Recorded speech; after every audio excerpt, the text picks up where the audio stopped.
Schumer-Rounds amendment is in big trouble, guys, so we've got to talk about it. So get in here. This is Jack with Cosmic Road. I talk about UFOs and the paranormal. Please like, please subscribe, share on social media, and let me know what you think in the comments below.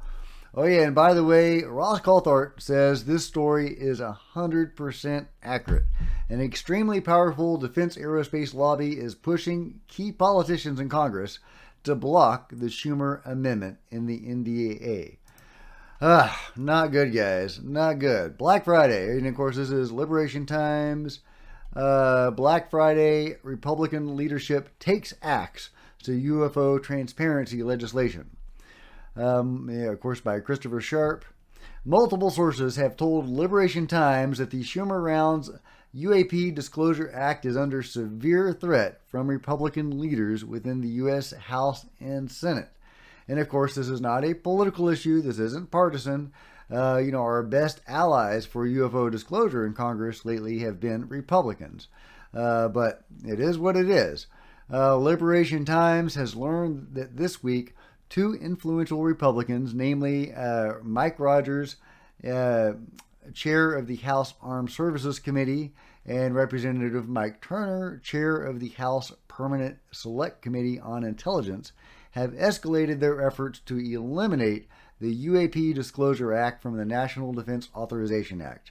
The two representatives have successfully garnered support from Senate Minority Leader Senator Mitch McConnell and the new Speaker of the House, Representative Mike Johnson, who are now backing their endeavors to either remove or significantly weaken the U.A.P. Disclosure Act. The news came during the Thanksgiving holiday when representatives and senators were at home with their families. It comes 2 years after the DoD and the Office of the Director of National Intelligence thwarted extensive U.A.P. language proposed by Senators Kirsten Gillibrand and Marco Rubio. It is understood that the four powerful Republicans are prepared to compromise by amending language contained in the act, although that would involve stripping it of its key provisions and crippling the act of any meaningful power. So nice of them to compromise. Thank you, guys. One source familiar with the current NDAA conference process, which reconciles differences between House and Senate versions through negotiation, told Liberation Times it's a shame that such monumental legislation is the victim of political brinkmanship. Brinkmanship. Neither of the detractors gives a hoot about serving the public interest and instead wants to use this amendment as leverage to get their own political interest codified. When supposed leaders like this use the American people's interest as their fodder, we should be reminded of what sparked the American Revolution in the first place. These individuals would be wise to remember that. And I'm certainly not advocating any violence. But we certainly should make our voices heard. This is not right. I don't know about political brinkmanship. I don't think this has anything to do with politics. This is all about, as Ross Coulthart said, an extremely powerful defense aerospace lobby is pushing key politicians in Congress. So that is my take, and that is Ross's take. It's not a political thing. It is a corruption thing. It is a control group thing. But moving on. Sources suggest that despite the current challenges, allies within the Senate, House, and White House are gearing up to resist Republicans. It is worth noting that despite opposition from Republican leadership, numerous figures within the party such as Marco Rubio, Anna Paulina Luna, and Tim Burchett, and House Select Committee on the Chinese Communist Party Chairman Mike Gallagher, are likely to counter any attempts to exclude or soften the U.A.P. language.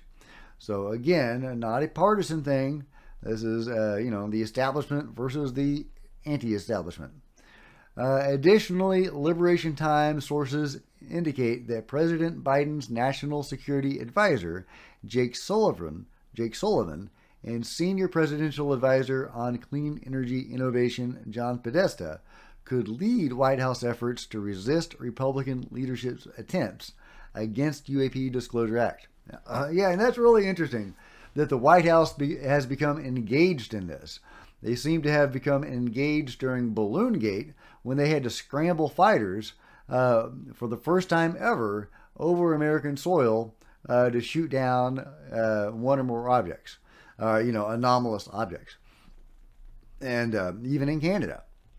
So that seems to have gotten their attention, and that seems to be when the White House actively got involved in this. And Jake Sullivan, I believe, is the leader of the U.A.P. Interoffice UFO agency, or whatever they're calling it now, which seems to have played a huge part in the Schumer-Rounds amendment, and maybe securing Chuck Schumer's involvement in this. So very, very interesting. Very, very, very, very interesting. The news indicates that 3 out of the 4 Republican members of the Gang of 8, a group privy to classified intelligence briefings from the executive branch, oppose additional oversight and public transparency regarding the U.A.P. issue. Liberation Times currently understands that the separate U.A.P. language drafted for the Intelligence Authorization Act for fiscal year 2024 by the Senate's Intelligence Committee remains intact. Noteworthy elements of the language include the suspension of U.S. government funding for illicit U.A.P. programs and the provision of legal amnesty to defense contractors suspected of possessing non-human craft or materials. The alleged stance of Republican leaders toward the U.A.P. Disclosure Act comes amidst allegations of cover-ups and potentially illegal activities related to retrieval and reverse engineering programs linked to craft of non-human origin. I'm not going to read the whole article, but here's an important part. Liberation Times has learned of widespread concern surrounding eminent domain language, posing a risk of aerospace companies losing invaluable materials. It is understood that an alternative mechanism is being proposed to replace this language, allowing the release of materials without necessitating companies to relinquish custody. And that would be an interesting way to do it, I guess. Allowing scientists from whatever agency or body, maybe sent by Congress, who knows? I'm hoping it's not Arrow, to actually go study the UFOs and maybe even show those to the public, but not to take custody of them. And that is an interesting way forward. And it makes sense in a way. I mean, if you want to be really generous to the aerospace companies that are part of the UFO control group, this is something they've been working on for years and have probably spent a lot of money on to understand this technology and reverse engineer it and what have you. So, that would be an interesting and I guess to some extent understandable way to go. And it may be the only way to, get this thing done. So, again, it is what it is. The Senate is set to end its recess on Monday, November 27th, followed by the House returning a day later. The time frame provides UAP advocates with the increased opportunities to shape NDAA negotiations before the legislation is ultimately finalized. Okay, so the pressure's on us to put pressure on them. It's now or never, guys, to get the UFO Disclosure Act passed. And although I have reservations about it with the gatekeeping committee, etc., it is our best chance at really getting UFO disclosure going in the conceivable future. I know they talk about contingency plans, etc., but, let's be realistic. This is probably our best shot. And there are people putting pressure right now. Christopher Mellon is saying, hopefully additional support will help get this into the end zone. And a source close to the negotiations tell us that the NDAA conference is wrapping up. The outcome of the UAP Disclosure Act is uncertain, and key terms like the Civilian Review Board are at risk. The time to contact Congress is now. We are sending letters to Senators Round and McConnell this morning expressing ASA support for the Disclosure Act and the Civilian Review Board. If you support government transparency on U.A.P., it is critical that you call Senators Rounds and McConnell now and ask them to support the U.A.P. Disclosure Act and the Civilian Review Board in conference. What to say? My name is, I am calling to ask Senator Blank to support the U.A.P. Disclosure Act. I believe we need a Civilian Review Board to oversee disclosure. Give a brief statement of support, such as, I believe this is an important opportunity to restore trust with the public. But remember, be brief and be respectful. Senator Rounds' number is, get your pencil ready, 202-224-5842. McConnell, 202-224-2541. And according to Claus, has anybody been able to get through to McConnell? Still getting the automated response for high call volume. So people are calling in, so many that they're getting that automated response. So I love it. Let's keep the pressure on these turkeys. Don't let the UFO control group axe the UFO disclosure amendment. This is critical, guys.